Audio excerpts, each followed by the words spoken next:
Oi, pessoal, tudo bom com vocês? Eu sou a Ludmilla e desde 2020 eu e meu esposo estamos aqui no Canadá e recentemente nós conseguimos o nosso PR e foi através do francês. Por isso que eu decidi gravar vídeos, voltar a gravar vídeos aqui para o canal, porque gostaria de compartilhar minha experiência e dessa forma ajudar vocês que estão nesse mesmo período que eu estive, né? Graças a Deus passou. Mas provar, né, que é possível aprender francês e passar na prova, principalmente dentro do PGWP, se você já estiver aqui no Canadá. Mas se você não estiver, está no Brasil, tô compartilhando aqui minha experiência, principalmente para não cometer os mesmos erros que eu. E decidi gravar esse vídeo aqui rapidinho, acho que ele vai subir até sem edição mesmo, porque estivemos em Montreal há uns dias atrás e passei por uma situação. Eu falei, acho que eu quero compartilhar isso aqui lá no canal. Eu tô com umas ideias também, eu quero continuar gravando os vídeos e não só sobre o francês. Tô com umas ideias na cabeça, vamos ver se elas saem da minha cabeça e eu as executo. Porque eu também, uma das questões é que agora eu tô com medo de perder o meu francês. Foi tanto esforço para conseguir passar na prova, para aprender a falar francês. Eu considero que eu tenho um bom nível de francês e agora eu parei de usar francês. Isso ficou muito nítido no primeiro dia em Montreal, que eu tava estranho, tava gaguejando, não tava conseguindo. Mas depois foi destravando no segundo, no terceiro dia aí já voltei a falar, o pessoal já óbvio, né? Todo mundo percebe de cara que você não fala francês. Em Montreal, inclusive, se eles percebem isso, eles já começam a falar inglês. E aí eu que tinha que pedir, não, por favor, quero pratiquer mon français. E o pessoal lá, nossa, gente, adoro Montreal. Se pudesse, moraria em Montreal, mas por enquanto não é o momento. Mas quem sabe? Bom, qual é a situação que eu passei e que eu gostaria de deixar aqui como uma dica, se eu pudesse dar uma dica? É de não negligencie detalhes. Um detalhe que para você possa ser bobo, na prova pode te tirar valiosos décimos que você pode, que nem eu, né, nos últimos vídeos, como eu contei, tava batendo na trave. E eu tenho certeza que por detalhes, entre aspas, bobos, se eu não tivesse cometido esses errinhos, eu teria passado. Mas enfim, eu tava numa loja, a gente, né, passando ali no caixa, a moça perguntou se eu não queria me registrar lá, me cadastrar para receber a newsletter e eventualmente eles mandam um cupom de desconto e tal. Eu falei, por favor, eu quero, uma loja que a gente gosta muito. E aí ela perguntou qual é o seu nome. E aí eu falei, Ludmilla, e comecei a soletrar. E geralmente eu olho pro teclado para ver se a pessoa tá digitando certinho. E aí falei, meu nome é Ludmilla, L-U. Quando eu falei U, ela travou. Tipo, ela clicou no L, aí ela não foi pro U.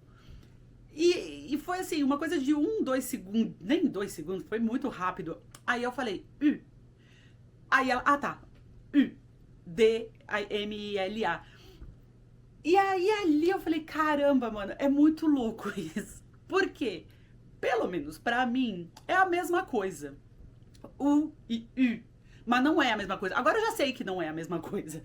Mas o em francês é o U, né? Então, bonjour, U, né? Tem o e o U. Gouvernement, G-O-U,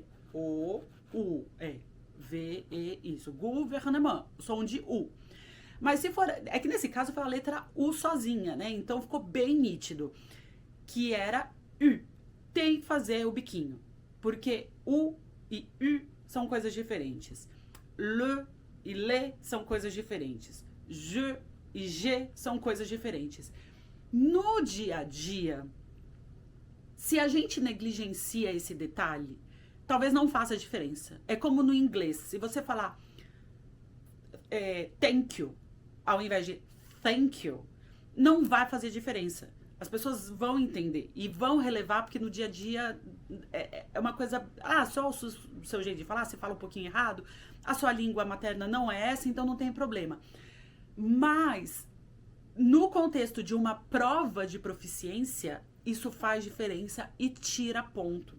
Então, se você falar errado, a pessoa que tá lá do outro lado corrigindo ela não vai considerar o contexto, se na comunicação as pessoas te entenderiam ou não. Ela tem que considerar que foi erradinho. E aí você vai perder lá, sei lá quantos décimos, um pontinho ou outro, e isso pode te atrasar como me atrasou muito. Então, e ficou muito nítido ali pra mim. É muito louco, porque parece a mesma coisa, né? E tem também, principalmente na época da pandemia, que a gente assistia muito a TV com as declarações do governo, com os informes e tudo mais. E sempre no final eles falavam, né? Governo do Canadá, né? E aí, governo do Canadá. E o Dago, ele não fala francês. E ele sempre zoou. Do Canadá, do Canadá. Só que mesmo, tipo, no jeito dele zoar, é ele falando certo. Porque é do Canadá, não é do Canadá.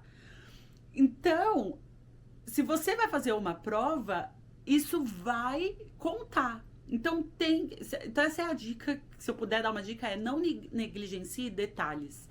E comece a praticar o speaking de forma correta, né?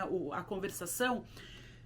Peça para as pessoas, se você tem aula de conversação, não deixa passar errinhos. Por mais bobos que pareçam, e por mais que esse errinho, tipo, no contexto deu para entender, sabe?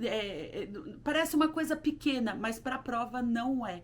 Então, se você tá fazendo aula com o professor, peça para corrigir e repita, e fica treinando em casa. Isso aconteceu comigo mais pro final, depois quando eu já consegui passar na prova, eu lembro que eu tava praticando muito isso.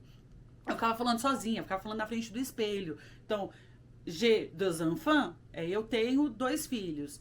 Je t'aime, eu te amo. O je é eu, je é eu tenho.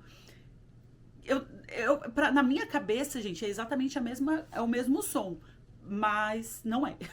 Quando você presta atenção em pessoas falando, tipo, em filme ou seriado, eu comecei a prestar atenção na boca deles e de fato eles falam bem certinho, né? Faz o biquinho. E pra gente, como não é algo do português, não é natural, eu lembro que no começo aqui me doía muito no final da aula. Parecia que eu tinha feito exercício, academia na mandíbula, porque isso aqui tava dolorido de tanto eu forçar pra fazer o biquinho. E tem que fazer. Mesmo que não soe natural, mesmo que soe forçado, mas é melhor, ao meu ver, é você soar um pouco forçado, eu falo je, do que não fazer e ser errado. Pelo menos essa foi a experiência que eu tive com as minhas provas. Então, se você está estudando, peça para as pessoas com quem você está estudando, ou pro professor, te corrigir. Fique em casa praticando, até tentar tornar isso o mais natural possível. Quanto mais lapidado tiver, melhor. Então, pratique bastante. E é isso. Uma coisa que eu sempre esqueço, deixa o seu like. Eu quero voltar a gravar vídeos e deixar vídeos gravados, e eu tô com algumas coisas, algumas ideias na cabeça. Então, se você puder aí me ajudar, deixa seu like, se inscreva aqui no canal. Se você conhece alguém que tá nessa mesma situação que a minha, compartilhe esse vídeo com ela. E é isso. Vou me organizar para gravar mais vídeos agora. Espero conseguir postar toda sexta-feira e vamos ver como é que vai ser. Fica esse vídeo, então, dessa experiência que eu passei e dessa dica, se eu pudesse dar uma dica, né? Se você quiser uma dica, é essa. Preocupe-se com o speaking desde o início e lapida bem e fale e peça para o seu professor te corrigir, porque isso vai fazer diferença na hora da prova. Então é isso. Até o próximo vídeo. Tchau!